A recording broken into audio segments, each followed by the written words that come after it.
પ્રભુની સ્તુતિ કરીએ છીએ આપણે આ સમયના માટે. અને આજે આપણે શાસ્ત્રોમાંથી થોડો અભ્યાસ કરવા માગીએ છીએ, પહેલા સમયોના 30મા અધ્યાયમાંથી. અને એક નાની વાત પર તમારું ધ્યાન દોરવા માગું છું. અને મારો આજનો વિષય છે વાલાઓ, કે જીવનમાં આવતા પ્રોબ્લેમનું યોગ્ય રીતે ટેકલ કરવા. રાઈટ, કે લાઈફમાં જ્યારે પ્રશ્નો આવે છે, કોઈ મુશ્કેલીઓ સર્જાય છે, ત્યારે એને યોગ્ય રીતે ટેકલ કરવી. રાઈટ, આપણે જો જોઈએ તો પહેલો સમયનો 30મો અધ્યાય છે કે જ્યાં દાઉદના જીવનમાં બહુ મોટો પ્રોબ્લેમ આવીને ઊભો રહ્યો. પણ દાઉદે કેવી અદ્ભુત રીતે આખી પરિસ્થિતિને ટેકલ કરી અને કેવી રીતે એ પરિસ્થિતિમાંથી બહાર આવ્યા એ બાબત આપણને શીખવાની મળે છે. પહેલો સમુએલ 30મો અધ્યાય પહેલી કલમથી આગળ. દાઉદ તથા તેમના માણસો ત્રીજા દિવસે સિકલાગ પહોંચ્યા. ત્યારે એમ બન્યું કે અમાલેકીઓએ નેગેવ પર તથા સિકલાગ પર હલ્લો કરીને સિકલાગ પર મારો ચાલે તેને બાળી નાખ્યું. તેમાંથી સ્ત્રીઓને તથા નાના મોટા સર્વને કેદ પકડ્યા. કોઈને મારી નાખ્યું નહીં, પણ બધાને તેઓ લઈને જતા રહ્યા. અહીંયા કહે છે કે દાઉદ સિકલાગ સિટીમાં રહે છે અને ત્યાં કહે છે કે બીજી પ્રજાએ હુમલો કર્યો. જેમાં અત્યારે આપણે જોઈએ છે કે ઇઝરાયલ પર ઈરાન હુમલો કરે છે અને પછી એ જે બધી બાબતો એ ચાલી આવી છે વર્ષોથી. અને એ રીતે દાઉદ સિકલાગમાં છે અને બીજી એક પ્રજાએ દાઉદ પર એ શહેર પર હુમલો કર્યો. દાઉદ બીજી જગ્યાએ છે. જ્યારે દાઉદ પાછા આવ્યા તો એમણે જોયું કે જે સિટી છે આખું સિટી બાળી નાખ્યું છે અને બધા લોકોને લઈને જતા રહ્યા છે. પછી શું થયું? ચોથી કલમ. તેથી દાઉદ તથા તેમની સાથેના માણસોની રડવાની શક્તિ ખૂટી ગઈ ત્યાં સુધી તેઓ પોક મૂકીને રડ્યા. એટલે કે બધું લઈને જતા રહ્યા. પ્રોબ્લેમ બહુ મોટો થઈ ગયો છે અને આખું શહેર બાળી નાખ્યું. એ ઉપરાંત એ જે લોકો હતા તેમની પત્ની, બાળકો, જાનવરો બધું લઈને જતા રહ્યા. એટલે કે લોકો રડ્યા, એટલું બધું રડ્યા કે એમની રડવાની શક્તિ ખૂટી ગઈ. ને ઘણા બધા લોકો કહે છે કે ભાઈ મારા તો હવે આંસુ સુકાઈ ગયા રડી રડીને. એ સિચ્યુએશન ત્યાં આગળ આવી હતી. પણ એ જે આખી સિચ્યુએશન હતી તેમાં દાઉદે શું પગલું ભર્યું એ સમજવું બહુ જરૂરી છે. છઠ્ઠી કલમ. અને દાઉદને ઘણો ખેદ થયો, કેમ કે લોકો તેમને પથ્થરે મારવાની વાત કરવા લાગ્યા, કેમ કે સર્વ લોક પોતપોતાના દીકરાઓ તથા પોતપોતાની દીકરીઓના લીધે મનમાં દુઃખી હતા. પણ હાલેલુયા, દાઉદે પોતાના દેવ યહોવામાં બળ પકડ્યું. આમેન. વરાઓ, જે દેવ પર વિશ્વાસ કરે છે, જેઓ પ્રભુને પ્રેમ કરે છે, જેઓ પ્રભુને ઓળખે છે, જેઓ પ્રભુના વચન જાણે છે ને, એ કોઈ પણ પરિસ્થિતિ હોય પ્રભુ યહોવામાં બળ પકડે છે. હાલેલુયા. અને પછી 8મી કલમ, જે આખા ચેપ્ટરમાં જે સૌથી મેઇન પોઈન્ટ જે છે તે 8મી કલમ છે. સાંભળજો ધ્યાનથી.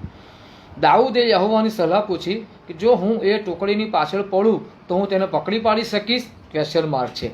દેવે ઉત્તર આપ્યો કે પાછળ પડ, કેમ કે નક્કી તું તેઓને પકડી પાડીશ ને બેશક બધું પાછું મેળવીશ. હાલેલુયા. પ્રભુની સ્તુતિ કરીએ છીએ. દેવ એ જવાબ આપનાર દેવ છે, બોલનાર દેવ છે. અને વાલાઓ, અહીંયા દાઉદ કહે છે કે યહોવાની સલાહ પૂછવા માટે ગયા તો શું કરું? તેમની પાછળ જવું? અને દેવે જવાબ પણ આપ્યો, જા પાછળ પડ અને તું બેશક બધું પાછું લાવીશ. તમે આખો 30મો અધ્યાય વાંચજો, બહુ જોરદાર અધ્યાય છે. અને દાઉદ જે લઈ ગયા હતા એ તો પાછું લઈ આવ્યા, પણ જે બીજી પ્રજા હતી એમનું પણ પાછું લઈ આવ્યા. એટલે કે દાઉદ બમણું લઈને આવ્યા. શું પ્રભુની આપણે સ્તુતિ કરીએ છીએ. ભલાઓ, દરેકના જીવનમાં કોઈ ને કોઈ સમયે પ્રોબ્લેમ આવતા હોય છે. રાઈટ, ફેમિલી પ્રોબ્લેમ હોય, ફાઇનાન્સનો પ્રોબ્લેમ હોય, કૌટુંબિક બાબતો બનતી હોય છે, અંદર મિત્રોની વચ્ચે પ્રોબ્લેમ થતા હોય છે, નોકરી કરતા હોય ત્યાં, બિઝનેસમાં, અલગ અલગ જગ્યાએ પ્રશ્ન તો ગમે ત્યાં થઈ જાય. રાઈટ, બરાબર. પણ એ પ્રોબ્લેમનું સોલ્યુશન કેવી રીતે લાવવું એ અહીંયા આપણને શીખવાનું મળે છે. જો આપણે દેવ પર વિશ્વાસ કરીએ છીએ ને તો આપણે દરેક બાબતો માટે દેવ ઉપર જ આધાર રાખીએ છીએ. અહીંયા દાઉદે દેવની સલાહ પૂછી, હું પાછળ જાઉં? દાઉદ પોતાના જીવનમાં પ્રશ્નો આવ્યો ને તો સીધો દેવની પાસે ગયા. બરાબર, તે જ રીતે તમારા જીવનમાં કોઈ પણ પ્રશ્ન આવે છે, બીજા કોઈ પાસે પહેલાં ના જશો, પહેલાં દેવ પાસે જાઓ. અહીંયા આપણને શીખવાનું મળે છે, દેવ પાસે જાઓ. જો તમે દેવ પાસે જશો ને તો દેવ તમારા એ બધા પ્રોબ્લેમમાંથી સોલ્યુશનના બધા રસ્તા ખોલી નાખશે. તમને બધા રસ્તા બતાવી દેશે. કઈ જગ્યાએથી શું કરવું જરૂરી હશે તો માણસો તમારા લાઈફમાં મોકલી આપશે. તમારી ફેવરમાં બોલનારા લોકો અલગ અલગ પ્રકારે દેવ બધી વ્યવસ્થા કરશે. પણ તમારા જીવનમાં આવતા પ્રોબ્લેમને યોગ્ય રીતે ટેકલ કરો, અને એ ટેકલ કરવાની રીત યોગ્ય એ જ છે દેવની પાસે જવું. સમટાઈમ શું થાય, માણસ પ્રોબ્લેમ આવે ને એટલે ધુઆપુઆ થઈ જાય અને પછી પોતાની રીતે બધા પ્રયત્નો કરવા લાગે, પોતાના રસ્તા અને પોતાની ઓળખાણ અને પોતાનું આમ તેમ. એટલે બધી વાતો બાજુ પર મૂકી દો. બધી વાતો ફક્ત દેવ પાસે જાઓ.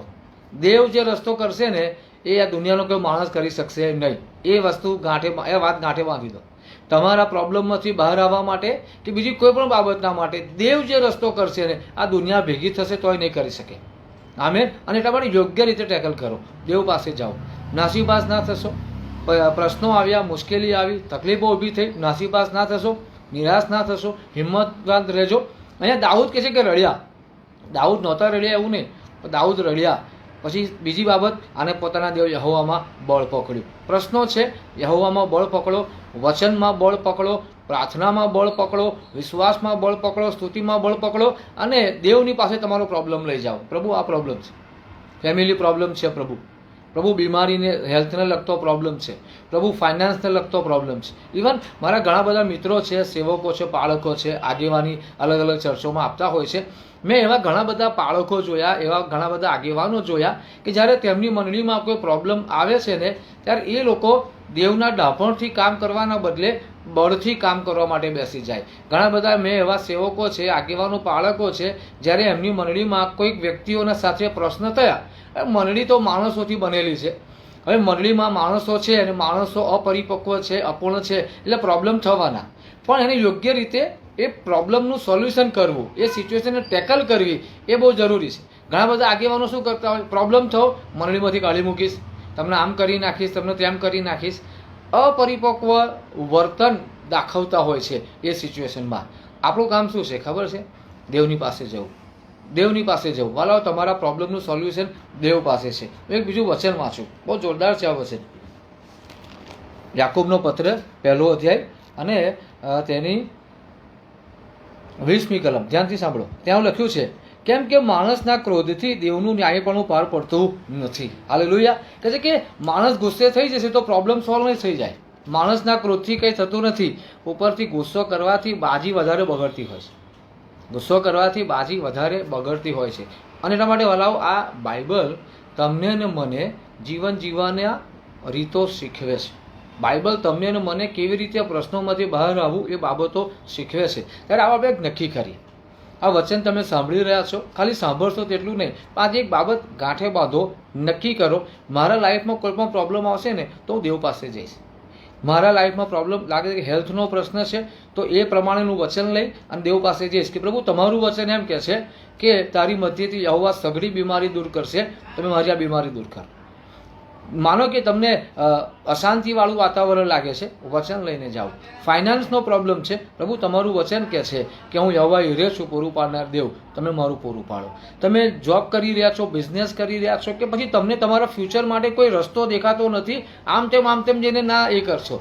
ઘણા લોકો એવી રીતે જીવતા હોય છે કે આ પૃથ્વી પર બિચારા બનીને જીવતા હોય, જ્યાં ત્યાં રોદડા રડતા હોય છે. ઓફકોર્સ મુશ્કેલી પ્રશ્નો છે, પણ વલાઓ અહીંયા લખ્યું છે કે દાઉદ રડ્યા અને એટલું બધું રડ્યા કે શક્તિ ખૂટી ગઈ. રડવાથી કોઈ પ્રોબ્લેમનું સોલ્યુશન નથી આવતું. પ્રોબ્લેમનું સોલ્યુશન દેવ પાસે જવાથી આવે છે.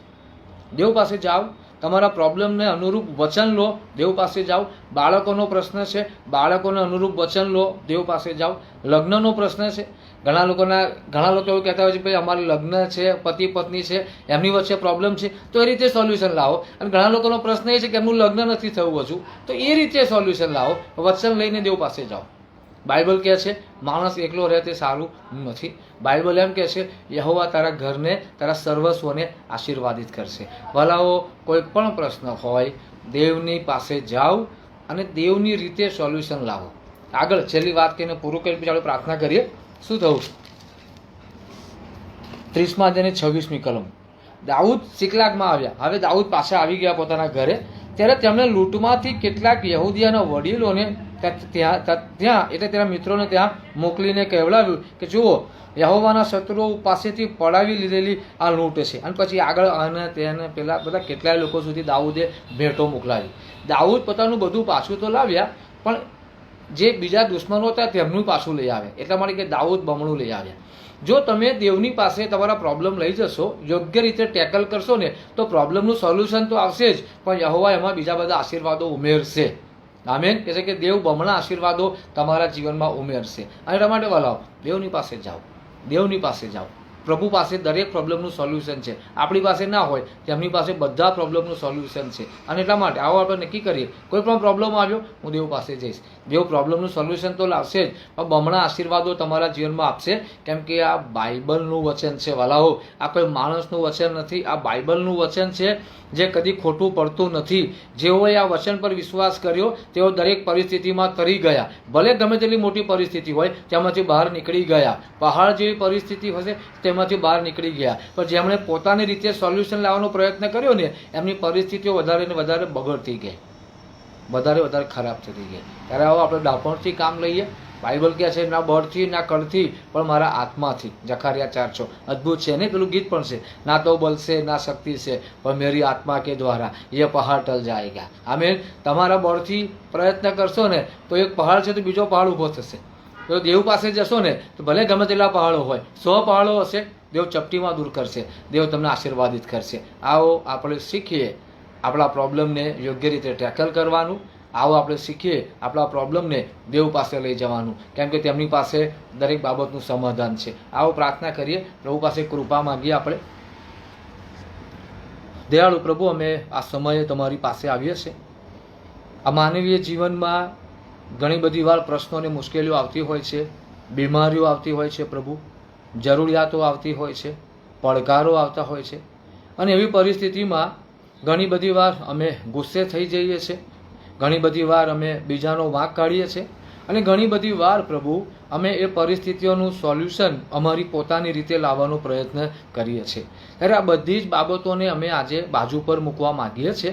કેમ કે પ્રભુ તમારું વચન અમને એવું શીખવે છે કે દાઉદે જ્યારે પોતાના જીવનમાં જે પ્રશ્ન આવ્યો હતો એ પ્રોબ્લેમનું યોગ્ય રીતે ટેકલ કર્યું, તમારી પાસે લઈ આવ્યા, તમે તેનું સોલ્યુશન આપ્યું. એટલું જ નહીં પણ તમે દાઉદને બમણા આશીર્વાદ આપ્યા.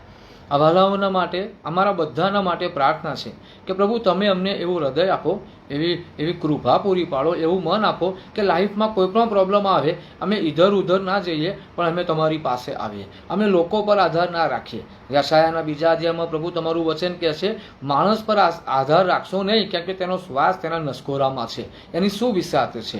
ત્યારે ઈશ્વર પિતા અમે કોઈ માણસ પાસે ના જઈએ પણ અમે સીધા તમારી પાસે આવીએ. પછી પ્રભુ એ તમારું કામ છે, માણસ દ્વારા કામ પાર પાડવું, કાગડાઓને મોકલવા, શું કરવું શું નહીં એ તમારે જોઈ લેવાનું છે. અમે વિશ્વાસ કરીએ છીએ કે તમે જોઈ જ લેશો. ત્યારે પ્રભુ મારી ખાસ પ્રાર્થના છે અમને એક કૃપા પૂરી પાડો. સાથે આ વહાલાઓ આજે જો પોતાના જીવનમાં કોઈ પ્રોબ્લેમને ફેસ કરી રહ્યા છે, એ કોઈ પણ ક્ષેત્રમાં છે, પ્રભુ ઈસુના નામમાં તેમના દરેક પ્રોબ્લેમને હું તમારી પાસે લાવું છું. જેમ દાઉદ પોતાના પ્રોબ્લેમ તમારી પાસે લાવ્યા, તેમ પ્રભુ આ વહાલાઓના જીવનોને, તેમના પરિવારોને, તેમના પ્રોબ્લેમને હું તમારી પાસે લાવું છું કે જેથી કરીને દાઉદ પોતાના પ્રશ્નો તમારી પાસે લાવ્યા, તેમને સોલ્યુશન મળ્યું ને જે આશીર્વાદો મળ્યા તે જ રીતે આ વહાલાઓના જીવનોમાંથી એ પ્રોબ્લેમ દૂર થાય, તેઓ બમણા આશીર્વાદો પ્રાપ્ત કરે. Hallelujah, hallelujah. ઓ પ્રભુ આ સમયે તેઓ બમણા આશીર્વાદો પ્રાપ્ત કરે. તેમની સામેના પહાડો તમે હટાવી દો. એ બીમારીના છે, એ ફાઇનાન્સના છે, અલગ અલગ પ્રકારના પ્રશ્નો છે, તેઓ મંડળીઓમાં આગેવાની આપી રહ્યા છે ને મંડળીઓમાં પ્રશ્નો છે, ત્યાં પ્રભુ તમે સોલ્યુશન લાવો, ત્યાં તમે આશીર્વાદો લાવો. જોબના પ્રોબ્લેમ છે એ તમે દૂર કરો, ફેમિલીના પ્રોબ્લેમ છે એ તમે દૂર કરો, મેરેજને લગતા પ્રોબ્લેમ છે એ તમે દૂર કરો, મેરેજ નથી થતા એ પ્રોબ્લેમ છે તમે તેને દૂર કરો. પ્રભુ જે કંઈ પ્રોબ્લેમ છે એ પ્રભુ ઈસુના નામમાં આ સમયમાં તમે દૂર કરો અને તેના બમણા આશીર્વાદો તમે તેમને આપો. બમણું ભરપૂરીપણું આપો, બમણી શાંતિ આપો, બમણું આર્થિક વૃદ્ધિ તમે તેમને આપો. તે મારી પ્રાર્થનાની વિનંતી છે. તમારા નામમાં હું તેમના ઉપર છુટકારો કબૂલ કરું છું, આશીર્વાદો કબૂલ કરું છું, અને પ્રભુ દરેક પ્રકારની શાંતિ તેમના ઉપર આ સમયે તમે રેડો તેવી પ્રાર્થના કરું છું. અને પ્રભુ ડાપણ પૂરું પાડો અમને બધાને, જેથી કરીને અમે દરેક પ્રોબ્લેમની યોગ્ય રીતે ટેકલ કરીએ, યોગ્ય રીતે હેન્ડલ કરીએ અને દરેક પ્રોબ્લેમને અમે તમારી પાસે લઈ આવીએ. હું એવું જોઈ રહ્યો છું અત્યારે પ્રાર્થનામાં કે કોઈક વ્યક્તિઓ એવા છે કે જેમને જોબ ઉપર પ્રોબ્લેમ ચાલી રહ્યો છે, નોકરીના સ્થળ ઉપર પ્રોબ્લેમ ચાલી રહ્યા છે, અને પ્રભુ તેમને એમ કહી રહ્યા છે કે હું એ પ્રોબ્લેમ સોલ્વ કરીશ, મારા પર વિશ્વાસ રાખ, તું તારી જે પરિસ્થિતિ મારી પાસે લાવ્યો છું હું એ પ્રોબ્લેમ સોલ્વ કરીશ, મારા પર વિશ્વાસ રાખ. દેવ તેમને એવું કહી રહ્યા છે. પ્રભુ તમારો આભાર માનીએ છીએ કારણ કે તમે કદી ન બદલાનાર દેવ છો. અમે તમારી સ્તુતિ કરીએ છીએ અને વાલાઓના ઉપર હંમેશા તમારો હાથ રાખજો, તમારી કૃપા રાખજો તેવી પ્રાર્થના છે પ્રભુ ઈસુના નામમાં. આમીન. Thank you very much. God bless you. પ્રભુ તમને ખૂબ આશીર્વાદિત કરે અને દરેક પરિસ્થિતિમાં તેમની પાંખોની છે રાખે. હાલેલુયા.